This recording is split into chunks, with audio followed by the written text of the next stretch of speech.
Et la réponse qu'on m'a donnée, vous savez quoi, à l'Assemblée nationale, par deux, en fait, deux des trois, parce que l'autre, je ne lui parle même pas. C'est un ancien lobbyiste des mines. Je parle de Pierre Corbeil, qui était député libéral. Quand il a perdu son siège, il est devenu lobbyiste des mines. Là, il est revenu ministre des Autochtones, mais il s'occupe que des mines. J'en ai eu la preuve à plusieurs reprises lorsque j'ai tenté de m'en occuper. Mais les deux autres de la région, un péquiste, je suis obligé de le dire ici à mon ami McKay, et l'autre libéral, qui a d'ailleurs travaillé pour les compagnies minières, il disait, mais Amir, te rends-tu compte, ils investissent, ils font des investissements, ils font travailler le monde. Mais je leur ai dit, écoutez, vous êtes en train de me dire que si quelqu'un vient dans ma maison, prendre tout ce qui m'appartient dans ma maison, mon patrimoine, mes meubles, je devrais me contenter qu'il le prenne sans rien payer parce qu'il m'offre peut-être quelques sous, un faible salaire pour transporter les meubles pour le mettre dans son camion. C'est exactement ce qu'on fait actuellement. C'est exactement ce qu'on fait actuellement. Pour le Québec, pour les mines. Pire que ça, en fait.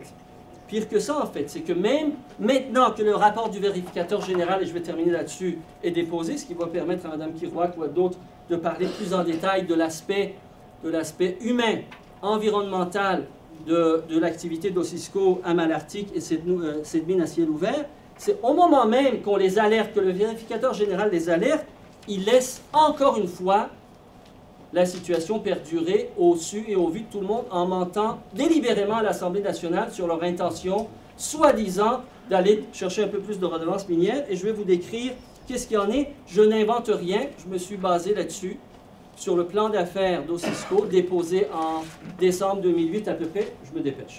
Plan d'affaires d'Osisco en 2008, d'accord? À une époque où la valeur de l'or sur le marché international était de 775 $, d'accord?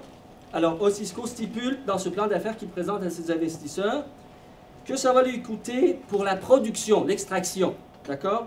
Uniquement, par once, 320 $, 319 pour être plus exact. Là-dessus, il y a un investissement qu'il fait. 789 millions, c'est un investissement à un coût.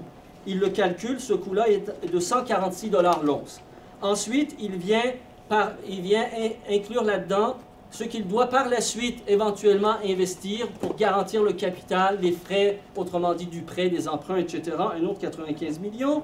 Et il calcule aussi 45 millions de $ closure cost. Pour eux, c'est pas plus que 45 millions pour tout ce qu'ils veulent faire pour le trou. Ils le rempliront certainement pas. Quand tu fais l'addition de toutes ces valeurs-là, ça fait 568 $ l'once.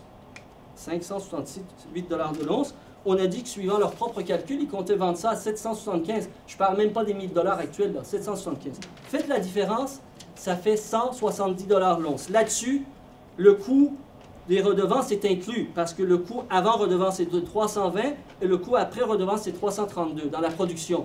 Donc, autrement dit, Osisco est en train de dire au gouvernement du Québec, je vais faire 170 $ pour chaque once d'or sur les 10 prochaines années et je vous en laisse exactement 12.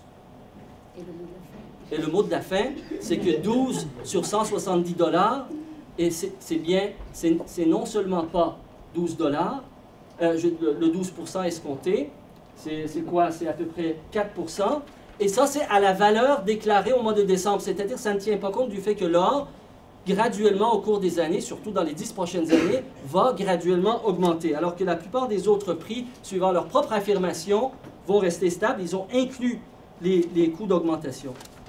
Or, moi, je dis qu'aujourd'hui, il faut clairement poser la question de la propriété de cette ressource naturelle. Christian a mentionné tout à l'heure qu'on devrait toucher des pourcentages. Sans doute, on pourrait commencer par ça.